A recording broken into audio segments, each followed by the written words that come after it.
क्या आप जानते हैं फैक्ट्री में मैगी कैसे बनती है और फैक्ट्री से आपके किचन में पहुंचने में किन किन रास्तों से गुजरना पड़ता है। और आपने कभी डेयरी मिल्क चॉकलेट तो खाया ही होगा और ये भी कैसे बनती है आपको इस वीडियो में पता चलेगा। और आपको क्या ये पता है कि आप जिस पोटैटो चिप्स को बड़े शौक से खाते हो वो तो आलू को काट के बनाया ही नहीं जाता, तो फिर कैसे बनाया जाता है। जानने के लिए इस वीडियो को लास्ट तक देखिए। तो चलो वीडियो को स्टार्ट करते हैं। मैगी, आप तो टीवी एड्स में देखे ही होंगे कि मैगी को बनाने में 2 मिनट लगते हैं, लेकिन आपको पता है कि मैगी 2 मिनट में नहीं बनता है।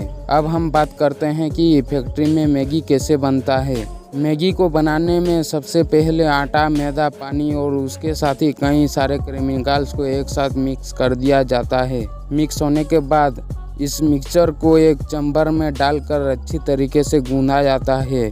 इस बात का इतना खास ख्याल रखा जाता है कि आटा गलती से भी गीला ना हो जाए। और उसके बाद गूंदे हुए आटे को 2 बेलन के बीच से गुजारा जाता है, जिससे इस आटे की जिगजैग शेप की शीट तैयार हो जाती है। और इस आटे की शीट को और भी कंप्रेसर मशीन से होकर गुजारा जाता है ताकि ये आटे की शीट और भी पतला हो जाए। जिसके बाद इस मशीन के अंदर आखिर में इस परत को कटर के जरिए नूडल्स के शेप में पतला पतला काट दिया जाता है। इसके बाद कैनविया बेल के जरिए इन नूडल्स को आगे दूसरे मशीन में शेप कट करके डाल देते हैं और फिर इनके सही शेप में कटने के बाद इन्हें प्लास्टिक में पैक करके आपके घरों तक पहुंचाने के लिए भेज दिया जाता है। नंबर 2, कैंडी बार, जिसे बनाने के लिए sugar, coconut oil, cotton syrup और मोलासेस का इस्तेमाल होता है। इस सारी चीज़ों को मिक्स करके 8 मिनट से लेकर 10 मिनट तक गर्म किया जाता है और फिर बाद में इस मिक्सचर को बड़े से बर्तन में डाल दिया जाता है। और जो पिछली बार बनाते टाइम बची हुई कैंडी थी उसे भी इस बार बनाने वाले सिरप में मिक्स कर दिया जाता है। बाद में इस पूरे मिक्सचर को एक बड़े से स्टील प्लेटफॉर्म पर डालकर एक दूसरे में अच्छी तरीके से मिक्स कर दिया जाता है और फिर इस मिक्सचर को स्क्रैचर मशीन में डाल दिया जाता है, जिस पर कैंडी को 5 मिनट तक स्क्रैच करता रहता है। जिसके बाद गर्म पीनट्स बटर को कैंडी के लेयर पर सही मात्रा में डाला जाता है और इसके बाद इस बड़े से लेयर को बेलन यानी सिलेंडर का आकार दे दिया जाता है, जो आगे चलकर मशीन में चॉकलेट बार के साइज में कन्वर्ट हो जाता है। जिसके बाद एक मशीन से इनको गुजारा जाता है जो हर 5 इंच अंतर पर एक मार्क लगाती हैं और उनको काट देती हैं। बाद में इन बास को कैनविया बेल के मदद से हॉट चॉकलेट के नीचे ले लिया जाता है और फिर पैकिंग वाली मशीन इन्हें एक एक करके प्लास्टिक के पेपर में पैक कर देती है। नंबर 3 पर है पोटैटो चिप्स। असल में दोस्तों ये आलू का इस्तेमाल नहीं करके पोटैटो स्टार्च का इस्तेमाल करते हैं, जहां ये पोटैटो स्टार्च आलू को उबालकर और फिर उसे पीसकर बनाया जाता है।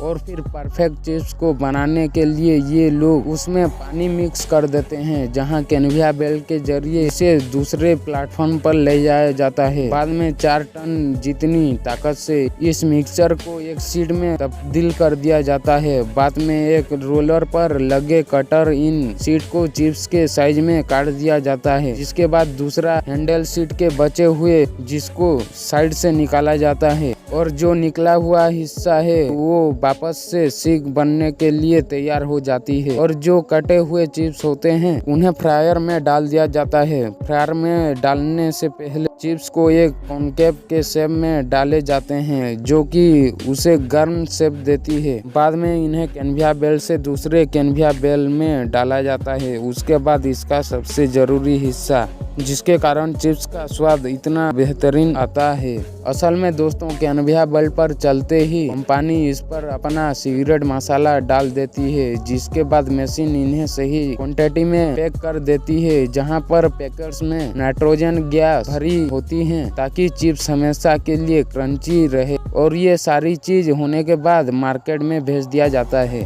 अगर आपको हमारा ये वीडियो पसंद आया तो वीडियो को लाइक कीजिए और ऐसे ही इंटरेस्टिंग वीडियोस देखने के लिए चैनल को सब्सक्राइब कीजिए और बेल नोटिफिकेशन को भी ऑन कर दीजिए और हमारे वीडियो को शेयर कीजिए, क्योंकि उनको भी इसके बारे में पता चले। तो चलो अगले वीडियो